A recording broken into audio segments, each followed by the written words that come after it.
Oh, I feel great. It's an enormous weight off my shoulders. It's been a long process for me, and it's just a great feeling to finally get it out there and get it over with. So. And we heard you on TV telling us why you picked Ole Miss, but why did you pick Ole Miss? At the end of the day, I just felt like that they could make me league bound better than any other school. I'm excited to get coached under Lane Kiffin and Coach Cox. I just felt more at home there. Your high school coach said that Lane Kiffin's one of the smartest football minds he's ever talked to. What was kind of your impression when you're talking ball, X's and O's with Lane? Yeah, I mean, it's almost hard to talk to him because he's just so smart. Like, it's just like, you can just tell that he just got, like, all knowledge just going through his brain at all times. And it's, I mean, it's great because, like, I just feel like being there and being coached under him is just going to make me smarter every single day and just prepare me more and more for the league. So that's my main goal. When did you make this decision? Like, when did you know I'm going to Ole Miss? It was about last week on vacation. I had a big talk with my family, and like I said, like they've been a huge supporting cast for me. So I had a big talk with them, and then it just clicked for me. So You had over 30 offers. What was the hardest part about saying no to all the schools that offered you? Oh, I mean, that was probably the hardest part of this whole process is because I'm a big relationships guy, and I become really close with all the coaches that are recruiting me and stuff. So, but at the end of the day, like, they get told no all the time, more than they get told yes. That's kind of what they told me. And if they're good people, and if you have a true relationship with them, then they're gonna be happy for you no matter what. So. Did you learn anything from watching Braden go through this process last year, and did he give you any advice as you were going through it yourself? Yeah, well, I mean, we were kind of going through it together. He obviously had more a couple more offers than me before I started popping off. But, yeah, I mean, we were just there with each other, just bouncing ideas off each other, always asking each other questions, helping each other out. So, I mean, yeah, he's definitely been a big part of this too. What excites you about playing SEC ball? Oh, it's insane. Just playing against the best players in the world every single weekend, and really in practice too. I think it just prepares me the best for the league, and that's just the main goal. When did you have this mentality of you want to play college football, but when did you have the mentality you could play Power 5, the big level football? When I first got that Illinois offer, I mean, I knew as soon as I got my first offer, I was going to be playing Power 5. I'm not going to settle. And ever since I had the first offer, I wasn't going to settle for a Group 5 school to go play at. I knew I was going to go big time and do my best and play at the best level. So. And how big of a relief is it now, the rest of the summer, your senior year, to not have to worry about this decision? Oh, it's huge. That was the main goal, to make this decision before my season, so I could just really focus on winning a championship. Definitely, and obviously family was here, a lot of people from the community, your friends, teammates. What did their support through this entire process mean to you? Oh, that was amazing. They never swayed. They always showed love and support no matter what school I was leaning towards. So, yeah, my teammates, friends, family, my coach, they've been huge to me, and I mean, I couldn't really have done it without them. So. Now that it's your mom's birthday, you going to celebrate with her? Is she going to celebrate for you? What's it going to be both ways? We'll celebrate together. So. You got a big family. What's the logistics of getting everybody down there for the football games? Did you guys talk about that? It's only like an 8-hour drive from here. You can fly into Memphis. We'll figure it out. We'll get that figured out for sure. But yeah, they got to be at the games. Have you talked to Braden? Did he give you any advice about the college process, and what was his reaction for you picking your school? Oh yeah, I mean, he said I didn't really tell him. I wanted to keep it a surprise, but I mean, he said like it's going to be the hardest thing you've ever done, and you just got to grind and stick to it. And like how hard you think it's going to be, it's going to be harder. And I'm like, okay. So I mean, that helps a lot. And he's given me a ton of other advice too. So. What was the recruiting process like? You had over 30 college coaches here looking at you, wanting you to come to their school. Yeah, I mean, it's surreal to this day. I just feel blessed to just be wanted by these coaches, and these coaches telling me how they could see me at their school and how they could use me. Like I said, it's still surreal, and I mean, it just feels amazing. As far as the recruiting process, was it harder than you thought it would be, or was it as easy, or not easy, but kind of the way you thought it would be, considering how college sports anymore to this day has gotten differently? Yeah, I mean, I didn't really have an idea of what was going on, to be honest. I mean, the recruiting process is just insane, and going on these game day visits and all the meetings you guys sit through. I mean, yeah, it's kind of what I expected, I guess. But yeah, I mean, it's just been good. With this decision off of your playing site, how do you look toward this last season of playing ball here? Oh, I mean, I'm very looking forward to it. That's my main goal. I mean, it's just going to be where my feet are.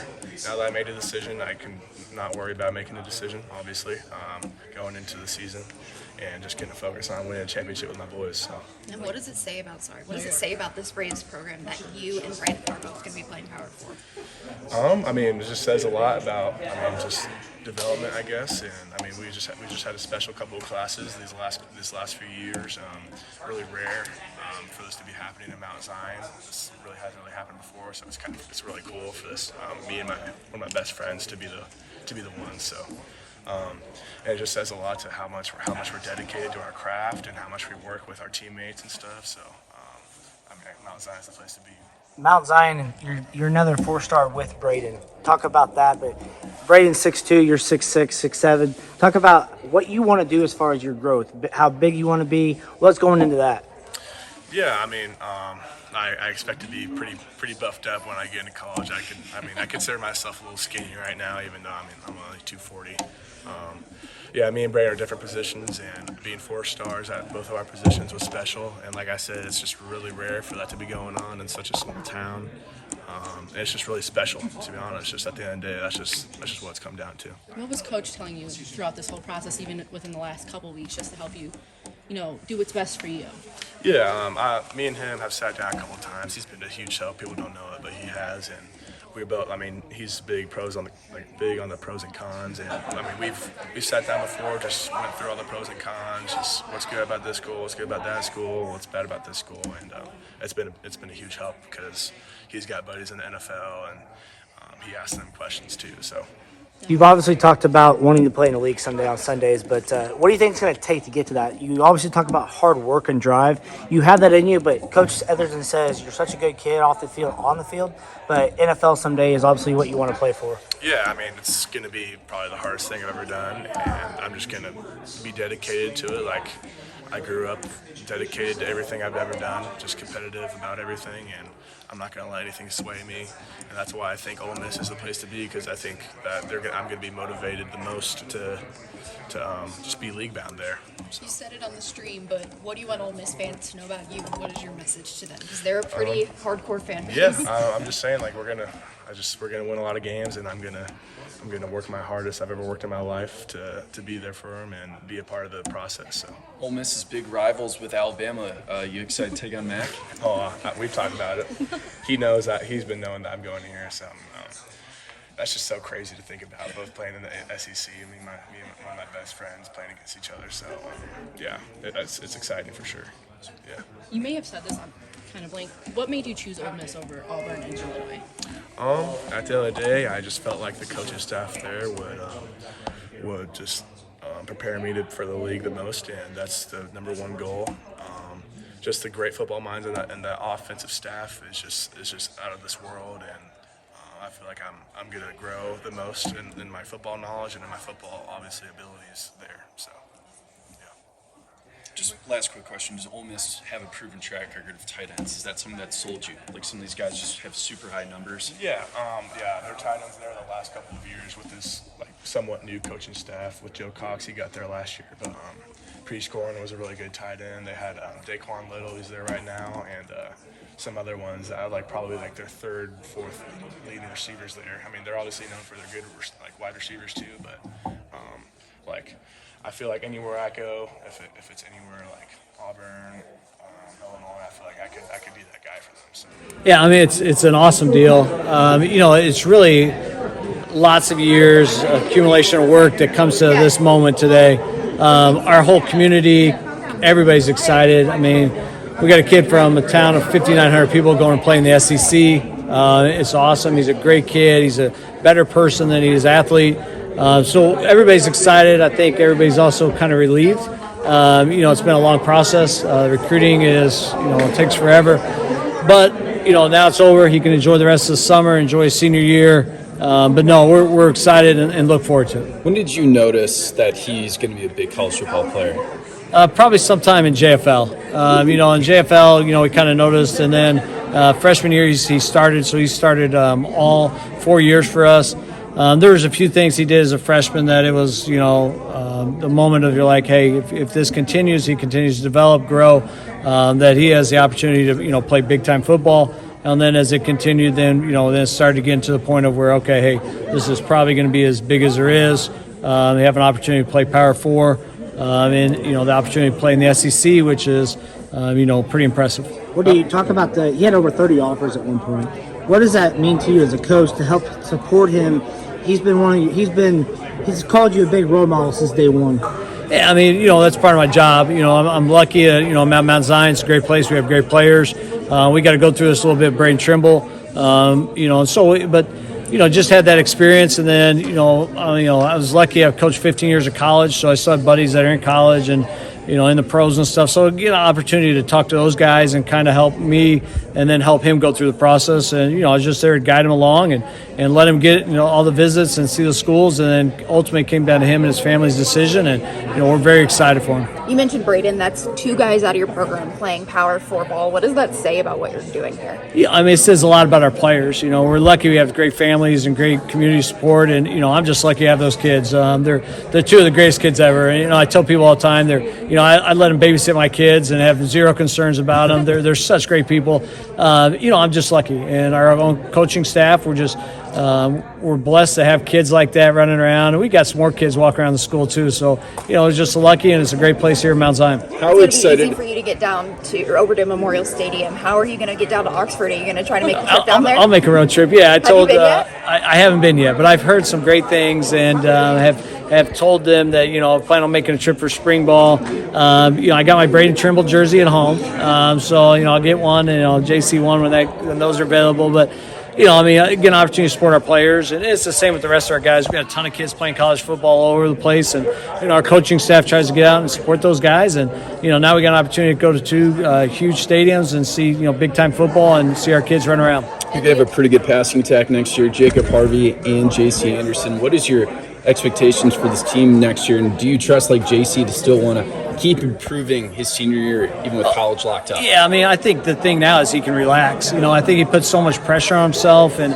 is so concerned about it and making that decision. Now that he can relax and enjoy being a senior. Braden went through the same thing. Is once they got the decision done, then they had the opportunity to relax and enjoy their senior year, and that's what we talked about all along. Say, let's get this done before the school year starts, before your season starts, so that you can be a kid and enjoy the last part of it. And then, our kids work hard. They're going to do everything they can. They can't wait for week 1. They can't wait for scrimmages. We've got a really talented group of kids back that did a lot last year, and I don't think they were very satisfied with how our season ended. So I think they got an opportunity to, make some stuff and do some things. So I look for another fun year. Well, talk about, you were obviously excited for him, but the nervousness for his side of it, because it's kind of the biggest day of his life, kind of figuring out where he wants to go to college, and it's a family decision too. Yeah, I think it's, and I told him all along, hey, you're going to make one university and one place really, really happy. And unfortunately, you got to tell other people no. And that's just part of it. But for a 17-year-old kid, that's hard to do, especially ones you build relationships with along the way. So, I just try to help him work through it and get to this point where he made the right decision or made the decision he felt was best for him and his family. And, now it's enjoy it, and I think he's going to flourish down there, and I think he's got a great opportunity. Did you have any idea where he was going to go, or did the family keep it pretty tight-lipped? No, I have an Ole Miss shirt on. Yeah, I got an Ole Miss shirt on underneath there, but I didn't want to take it off and get an interview with it. But we had gone through it, and I had sat down with him a couple weeks ago, one-on-one, and just him and I away from basically the community, and just had an opportunity to just go through stuff and say, hey, here's from my experience. Here's the stuff you have to look at. I told him I didn't care where he went. I thought all 3 of them were great places. All of them were great coaches. They're all unbelievable people there at those universities, but it ultimately was where he felt most comfortable and where he felt he had an opportunity to flourish. And I'm glad today's over for him, so he can relax and enjoy. And I think his buddies over there, I think they're having a good time, and they feel some relief. And what was the recruiting process like with him? Obviously, you went through it with Braden last year, but just with him, obviously, different kind of atmosphere. What was it like? It's nuts. We have a town of 5,900 people here. We have a school of 750 students. just the amount of coaches that came through, the amount of people that came through, big-time universities. I think the number of private jets that landed in Decatur Airport over the last couple of years have increased dramatically. It was cool. I'm fortunate. I still got buddies at some of these places, and so it was great seeing some of those guys, and they had a reason to come visit me instead of me having to visit them. So. But all in all, I think it was a big deal for our community, get those people in here to see Mount Zion, see our facilities, see our school, meet our students, and just see what our town's like. So I think it helped us out as a town, but it was a cool experience, and one hopefully we can keep doing if we get guys like him. With this decision off of his plate, what kind of athlete can he be for you guys this year and last year? Yeah, he's going to do a lot. We're going to continue to do more stuff with him and Jacob Harvey, and this. He's gonna enjoy it. He's gonna enjoy the rest of the summer 7-on-7s, and then we're gonna do a lot of different things with him this year. So we're gonna have fun. So you're only a senior once, so he's gonna enjoy it just like we did with Braden. We put him in a lot of different spots. We'll do the same with JC and let him have fun. What do you talk about? You talk about hardworking kids all the time. How important is this, obviously, for the recruiting part of it to go to college, big schools, but have kids come to Mount Zion? What's that mean to you as a coach more than anything? Yeah, I think it says a lot about what we've established here. This will be my 10th year next year as a coach here, and I think our kids have expectations of what's expected for them each week and how they work and what they do, and I think we're seeing the results of that. This takes lots of time, and you got to have some special players, and but I think it's now our kids are getting to experience it and see it at firsthand, and see Coach Bielema in the office, in this classroom in the school, and Coach Kiffin stopping by. Stuff like that. It just doesn't happen all the time, and our school got to experience that, and that's pretty awesome. And so I think that says a lot, and hopefully it continues to make our players work hard and do what's expected of them. One last question: what kind of players Old Miss getting with JC? Yeah, just first of all, they're getting an unbelievable person. They're getting a kid that's going to work hard and do everything that's right. But player-wise, he's 6'7" and 240 right now, and he looks like he's a 180-pound guy running around out there. He's super athletic. His ball skills are ridiculous. So they're getting a kid that's got the physical tools, and then they'll do stuff. I know they're offensively, their schematics and what they do is top of the line anywhere in the college football, and they're always cutting edge. So they're going to get somebody that has the physical tools to do what I think they want to do, and then it's just an opportunity for him.